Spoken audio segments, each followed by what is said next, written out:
Well, welcome back. And I'd like to mention again that working with Natalie is such a joy. And when you have a live studio demo, you never know what's actually going to happen with a student. I did not prep her at all, except to explain what we were going to do for that demo. So it took guts for her to sight read in front of people. And it was really great to see how well some of these things work for her and that she's succeeding with it. Also, the Chopin is 2 weeks old, so that takes a lot of courage to do that, but she seemed unfazed by the process of 2 cameras in her face, so I was very pleased with that.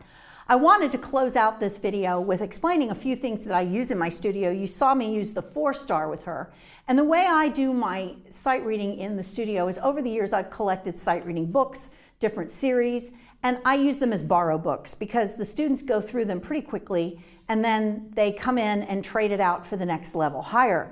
Again, I'm not trying to promote any company over another, just these are the things that were on my shelf, so I have enough to go around. Now, one of them that is put out by FJH is Let's Sight Play. This book is very similar to the 4-star in the sense of how it approaches doing the materials, and it has it by the weeks, by the lessons. So you can assign a certain number a week or one a day, 1 8 measure a day. And so this is Let's Sight Play. What you just saw with Natalie is the 4-star. The one thing they have in here at the end is daily ear training exercises for each lesson. I skipped those just because I'm not using it for ear training. But they do have the additional ear training in here that you can use in the class. You could maybe do this in a summer camp and use these exercises for daily ear training in camp.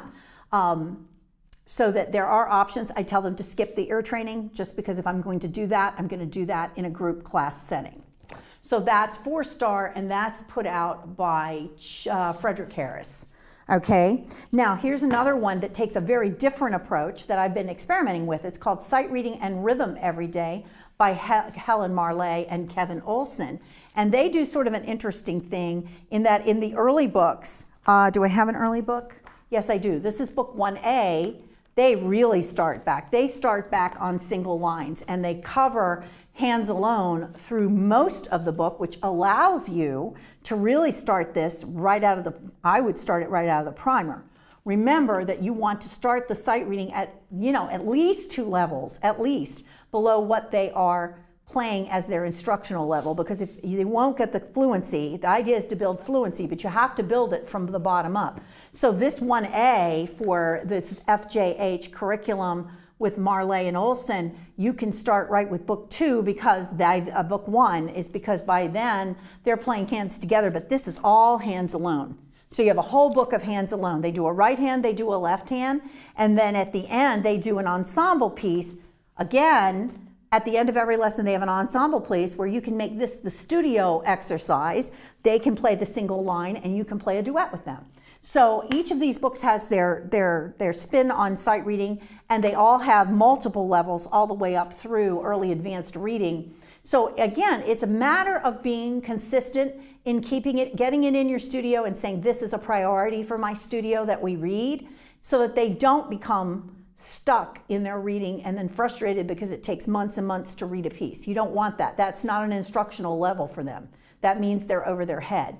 So by hopefully using many of the different things we've talked today about tracking the page, about grouping, that they're looking, their eye is grabbing 1 measure at a time, and then finally probably 2 measures at a time and tracking across the page. You can use a pencil to move them over. You can use an envelope to move them over.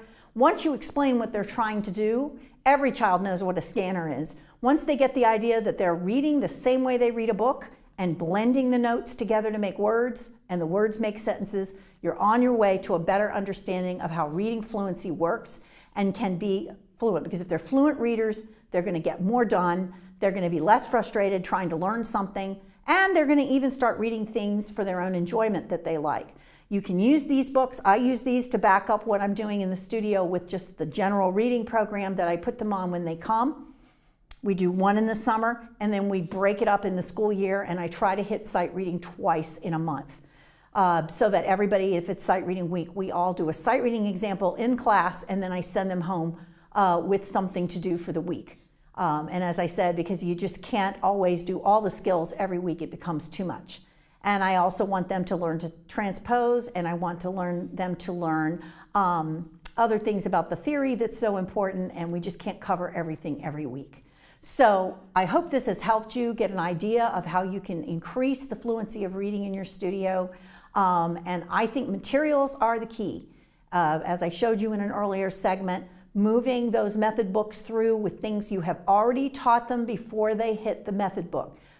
Teaching them to use that and then get them right into real music as quickly as possible, and then wean the method book off, and there you have a pianist playing real stuff, and much sooner than you would think. I once, when I was a younger teacher, I know that my students would say, I felt like it was against mom and apple pie and the American way to break down the method book earlier. So I was using a method book at the time, years ago, that had 4 levels, and plus the prep book. And I was already doing all of these things, but I felt like I had to do the method book somehow, even though a lot of the pages we were skipping because I'd already covered that material. And I was at the end of book 3 of this particular method, and the student was doing all this other material. And the student turned to me and said, when we finish book 3, do I have to do book 4 of the method? And I looked at him and said, really, no. I mean, if you're playing all of this and you're playing all this other literature, I don't see why you should have to. And that's when it started to me that the students preferred to play real music if they could. So I stopped at book 3 with that student, and the rest is history. Then I started stopping at the end of book 2, and there's going to come a day I'm going to stop at the end of book 1 and just be working all literature at that point, because I feel like I know the sequencing of what happens and what we have to teach them rhythmically. They'll already know all their notes. And so I can go ahead and work different rhythms and things like triplets and sixteenths with pieces I like to teach, and teach them that way. And once they get through all of that, gee whiz, they're capable of playing so much in the literature and building up through your own technical program that we covered in the first videos that I made. If you haven't had a chance to review those complimentary videos, you can find them on YouTube under Piano Pedagogues Key International. The first 3 videos are complimentary, and you can go back and catch some of the things you may not have done before. We're also putting out short segments, weekly tips of maybe 2 or 3 minutes to give you ideas for the summer of different book reviews that you might want to look over, different things you might want to access when you have a few extra minutes and your schedule is not as tight. So thank you for joining us today for the reading segment for beginners and transfer students. And I look forward to teaching you effective practice approaches and strategies in the upcoming videos. That'll be probably about 6 weeks from now. So thank you. Hope you have a wonderful summer, and enjoy your students, enjoy your time off, and we'll see you at the next video.